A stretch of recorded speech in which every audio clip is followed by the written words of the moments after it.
An Unexpected Future by A Series on AO3. Summary. I'm sure you're looking forward to finding a way back to your time as soon as possible. Nedzu said, I want you to know that UA will do everything in its power to help you achieve that goal. Time travel is a complicated equation to solve, but I'm sure if we put our heads together, we'll come up with something. Five raised a skeptical brow. And you're just gonna do that out of the goodness of your heart? I'm not even old enough for high school yet. Well, heroes for a reason, no?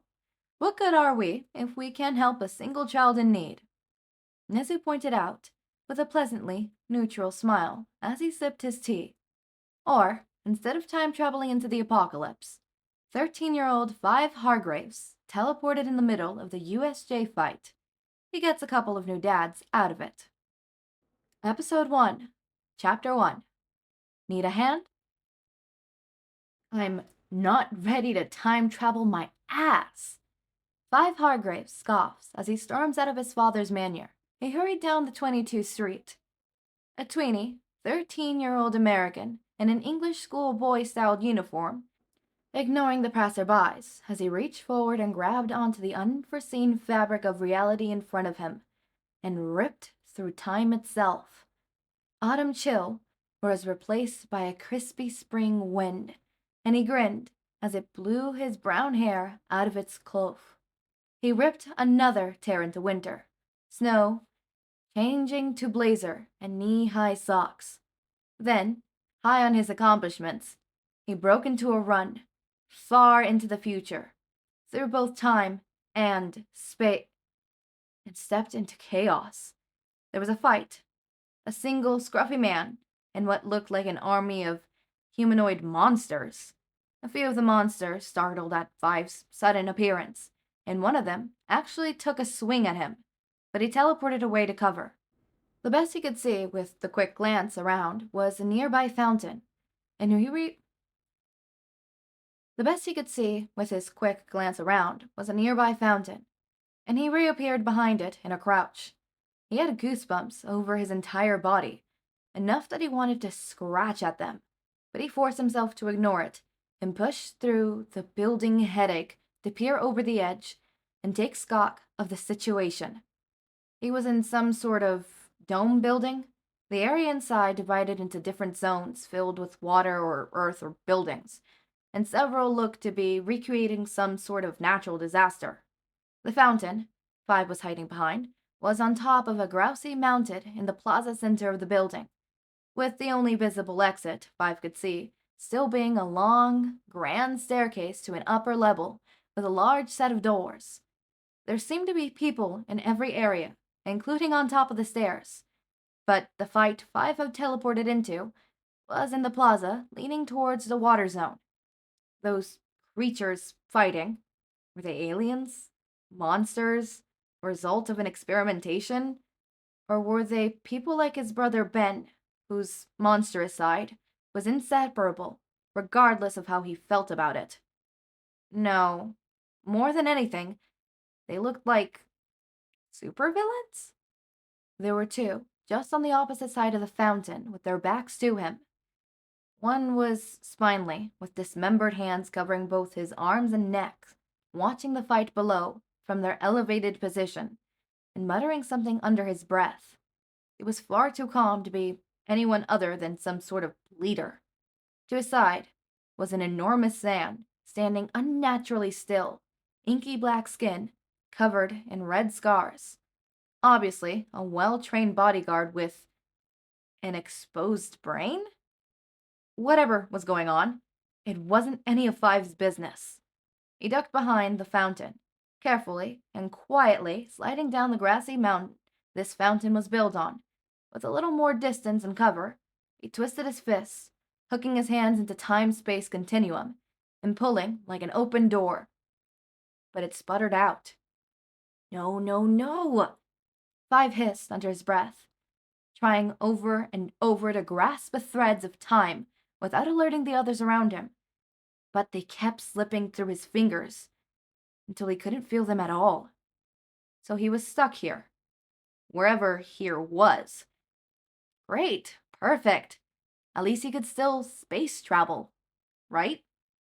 He could see his hands trembling, feel the empty pit in his gut that threatened to claw him from the inside out. That came when he pushed his powers too far. Thanks to his father, he was no stranger to running on empty. If Five couldn't get back home, he'd have to survive whatever this was, and he'd have no plans of becoming collateral damage today. Five crept around the grassy mountain to see the fight in the plaza, watching the scruffy-faced man in yellow goggles and a jumpsuit that Five's brother Diego would approve of, flying around and fighting with some sort of scarf-like weapon. He was holding his own better than Five would have guessed at first glance, but Five knew better than most to not judge a book by its cover. After the last of the goons was knocked unconscious, the handy man charged forward himself. Interestingly, his bodyguard, was that a beak? Continued to stay back as his boss ran in, keeping unnaturally still. Scruffy was clearly suffering from tunnel vision after fighting off such an enormous odds on his own. He called the handyman the final boss, despite the clear, strong backup nearby. And it seems like he hadn't yet noticed three other teenagers peering out of the water at the fight. Were they bystanders? Villains? Heroes? They looked like they were wearing a variety of costumes. At any rate, but this situation was hard to read without any context. Obviously, most of these people had some sort of power. Were the 43 kids born on the same day in 1989 just the beginning? Scruffy got in a good hit against the handyman, but the handyman caught Scruffy's elbow as they exchanged words and blows. Scruffy, long black hair, fell down, and then his elbow started dissolving. His sleeve and skin flaked off into dust, leaving muscle exposed, and suddenly Five was glad he walked out on breakfast that morning. Somehow, Scruffy managed to get some distance, only for Beaky to appear right behind him. Beaky didn't teleport. Five would know, but he was inhumanely fast, and Five wonders if that's his power. It was both hard to look away and hard to watch as Beaky broke Scuffy's arm and then crushed his face into the concrete. Blood pooled on the ground, and while it was nothing that Five hadn't seen before, he still had to fight a wave of nausea at the man's unnaturally contorted body. People died all the time. He knew. But Scruffy had amazing fighting techniques and had been easily fending off 30 of those goons when Five had teleported in. The odds had been against him, but Five had found himself, secretly, rooting for him anyways, because damn it if he didn't remind him of Diego. Five knew whose side he was on now. The air shifted around them, and the hairs on Five's neck stood on end as a band of black mist swirled into existence next to Handyman, a teleporter. Shigaraki Tomura, the teleporter said in a deep voice. Hirogiri? The handyman acknowledged. Did you kill 13? Five was suddenly very glad his father forced him and his siblings to become fluent in so many different languages, and that Japanese was one of them. I put 13 out of action, but there were students that I was unable to disperse, and one of them was able to run away. Hirogiri relayed. Handyman, Shigaraki, looked like he was having a fit. He started to scratch at his neck, getting more and more intense, threatening his own subordinate with, "If you weren't a warp gate, I would have crushed you into pieces." And then, suddenly, he stopped, his hands moving away from his neck. "We can't win against a dozen of pros. It's game over." "Man, it's game over this time. Let's go home." Five shifted into a ready stance. He didn't trust this situation. Not at all. A good tactician knew when to retreat, but he didn't think that this Shigaraki was that at all. A good tactician knew when to retreat, but he didn't think that this Shigaraki was that at all. Movements in the water drew Five's eyes to the kids. Damn it! Didn't they know what kind of situation they were in? Don't go playing around in the water at a time like this. Unfortunately, it looks like the noise attracted Shigaraki's notice too. Oh yeah, before we leave, let's match some of his pride as a symbol of peace. Five ran even before Shigaraki lunged for the kids, and Five jumped into a kick, teleporting right next to Shigaraki's head and making sure that Five's loafers connected with Shigaraki's ear. He immediately jumped off again, narrowly avoiding Shigaraki striking at his ankles, but Five still managed to grab the hand right off of Shigaraki's face. He didn't quite stick the landing, but he didn't twist an ankle, so he counted it as a win. He turns towards Shigaraki with a shit-eating grin that his brother Claus would be proud of, and held up his trophy for the villain to see. Hey, is this real? Draw attention away from civilians. Stall for backup if you're alone against a strong opponent. You. Shigaraki quickly covered his face with his own hand to keep his face from being seen. A hatred, deeper than Five ever seen before, overtook Shigaraki's gaze as he lunged for Five. The other three kids, forgotten. Give father back! Father, huh? Five teleported out of the way, managing to keep his balance through his light-headedness, only because he's been trained to push himself this far before. Didn't anyone tell you that fathers suck? Five threw the hand in the opposite direction from both him and the other kids, forcing Shigaraki to change course if he wanted to retrieve his precious hand. Five let out an undignified squawk as he was lifted off the ground by his extended arm, the beak man having appeared next to him in an instant. The monster raised Five up high enough to meet the monster's vacant eyes, and for the first time, Five fully, utterly feared for his life. No! A boy cried distantly behind him, through what felt like cotton stuffed in Five's ears.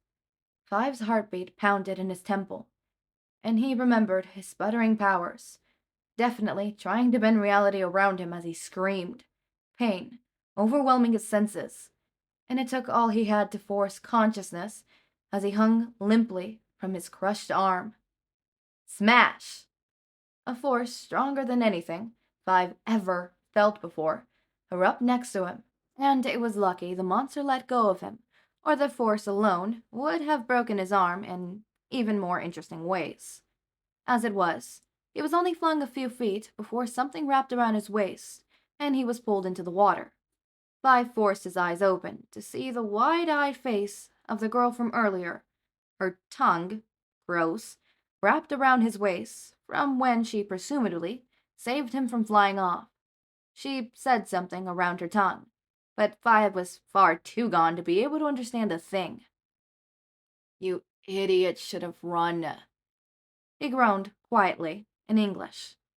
She sounded like she wanted to say something to that, but a large crash echoed from the top of the large staircase, and a pair of doors flew inside.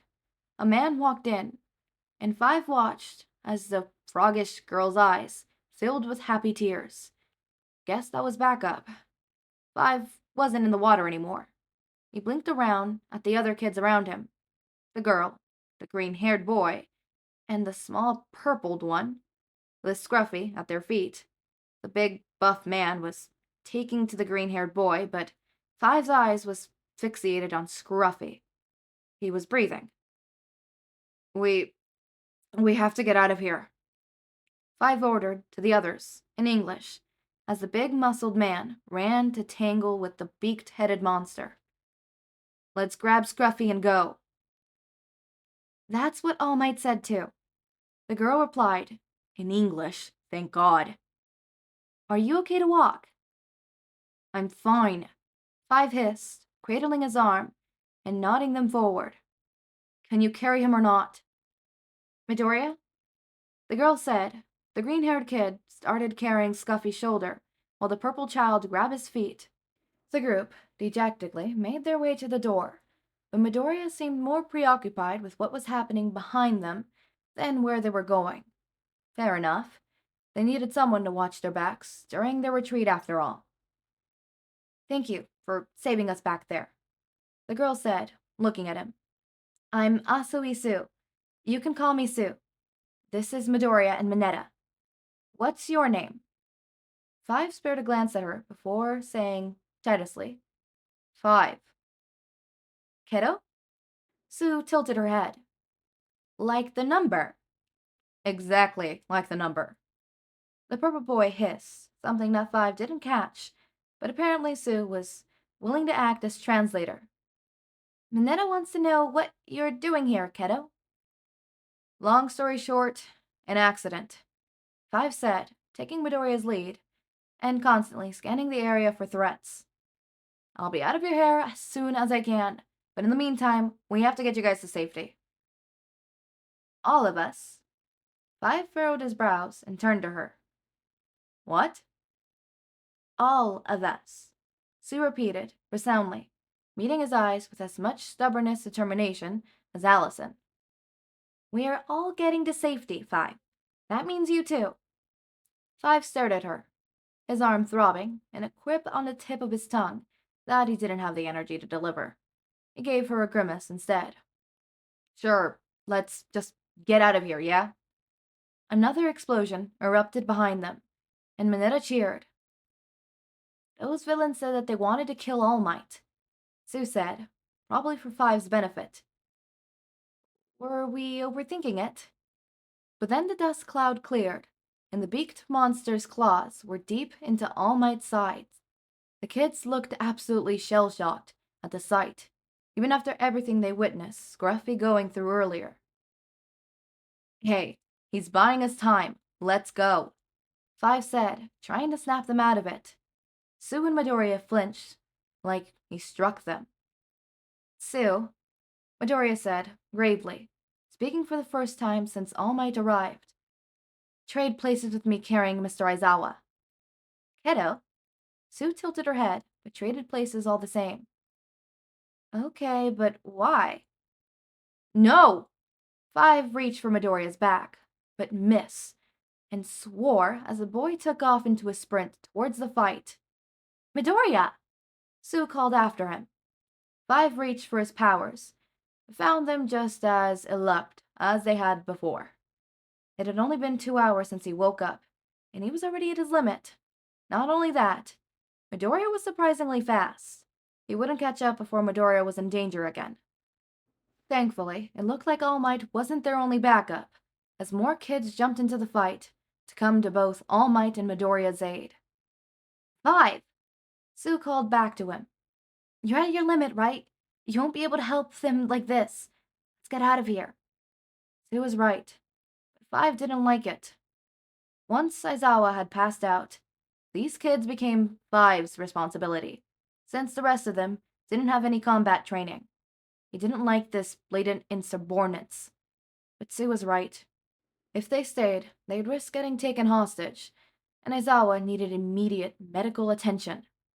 Five took a deep breath and turned his back on the battlefield. Okay, wow.